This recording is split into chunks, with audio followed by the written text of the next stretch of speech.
Come closer. Let the noise of your world fade away. Let the light dim. I want to tell you a story. Not a story you think you know, but one that beats like a heart beneath it. This is a story from a time before the Bible was written.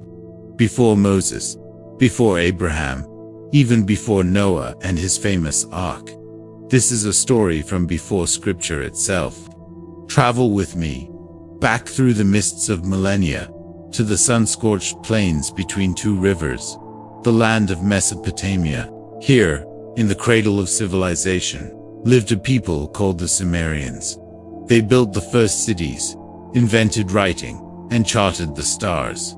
And they remembered a time when the world was washed away.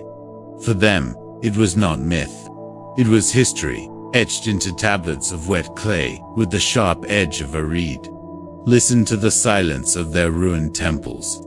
Hear the slow, steady rain that falls on a civilization long turned to dust. In this quiet, their voices rise again. They tell us that the gods, the Anunnaki, grew weary of humanity. Our noise, our endless clamor, disturbed their eternal rest.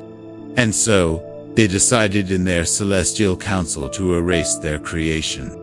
They would send a great flood, a deluge to swallow the earth and silence mankind forever. A final, absolute solution. But one god, Enki, the Lord of Wisdom and the Waters, felt a pang of regret. He could not openly defy the council, but he could not bear to see all life extinguished. So he went to the reed huts by the river in the city of Shurapok. There, he found a righteous man, a king, a priest, a man of piety and devotion. And in the rustling of the reeds, Enki whispered a secret, a warning. He told the man of the gods' terrible plan. He told him to tear down his house and build a boat. A massive vessel, sealed with bitumen and pitch, with a roof to shield it from the heavens. He was to bring aboard his family, the craftsmen of his city, and the seed of all living things, two of every kind. The rains came. For 7 days and 7 nights, the storm raged. The sky fell, and the abyss rose. The waters surged over the land, swallowing cities, temples, and mountains. The gods themselves, watching from their perch in the heavens, were terrified by the destruction they had unleashed. They cowered like dogs, weeping for the world they had destroyed.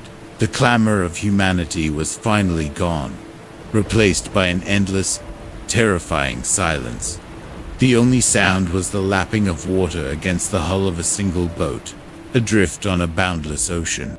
When the storm finally ceased and the waters began to recede, the boat came to rest on the peak of a mountain. The man sent out a dove, then a swallow. They found no dry land and returned.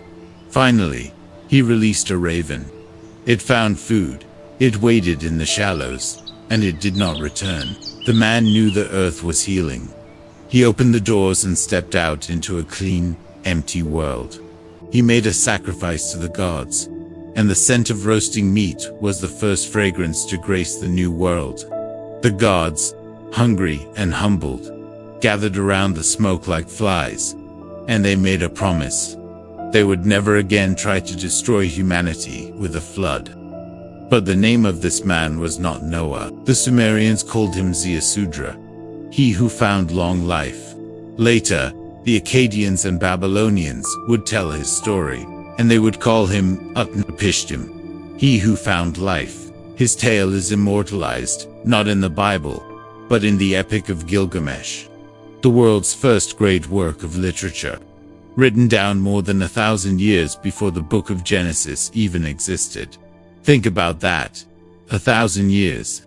A millennium separates this story, carved in cuneiform on clay, from the one we know so well. And yet, the echoes are deafening. A chosen survivor, warned by a divine source. Precise instructions to build a great vessel. The salvation of animals from extinction. The silence after the destruction. The birds sent to find land. The sacrifice. The divine promise. Humanity beginning again from a single family. Why? Why is this story so eerily familiar? These ancient tablets were not written for entertainment. They were archives of memory, warnings from the past. They were attempts to make sense of a trauma so immense it scarred the collective soul of a people. And it wasn't just them. Flood stories are everywhere. They appear again and again, across Sumer, Akkad, Babylon. They surfaced in ancient India, in the stories of Manu. They are told by indigenous peoples across the Americas. It is as if countless civilizations, separated by oceans and centuries, were all trying to describe the same catastrophic event, each in their own tongue. The easy answer is that stories travel. That the Hebrews, during their exile in Babylon, heard the Epic of Gilgamesh and adapted it, weaving it into their own sacred history.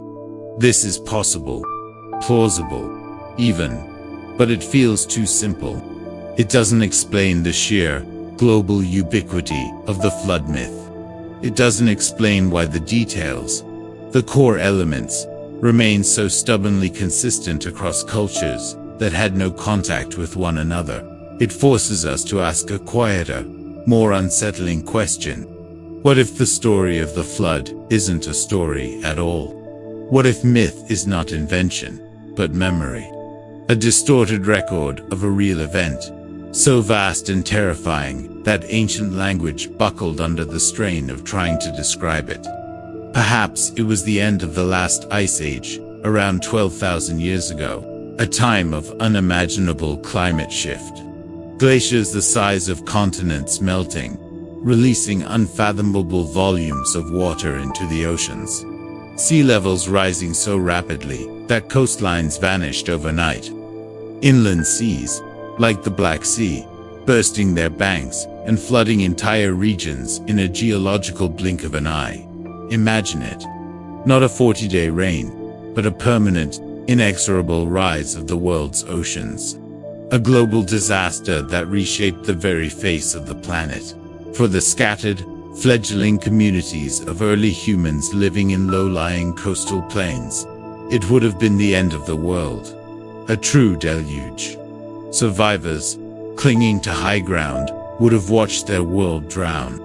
And they would have remembered. They would have passed the story down, generation to generation. A sacred trauma encoded into ritual and myth. The story would change. The names of the gods and heroes shifting with each culture. But the core memory, the water, the boat, the survival would remain. Perhaps what we call myths are just the fossilized remains of history.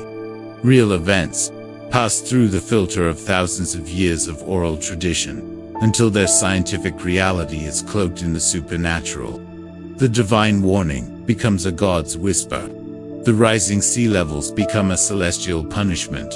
The technologically advanced boat, a marvel of survival, becomes a divine blueprint. Listen, the rain is fading. The water is still. All that is left is the silence, the loss, and the unshakable fact of survival. We are the descendants of those who made it through. We carry their stories in our collective DNA, in our oldest texts. These ancient clay tablets, gathering dust in museums, are not just legends. They are memories carved in fear. Echoes from a drowned world, waiting patiently for us to hear them again. If these whispers from the past intrigue you, follow our channel as we journey deeper into the shadows of history.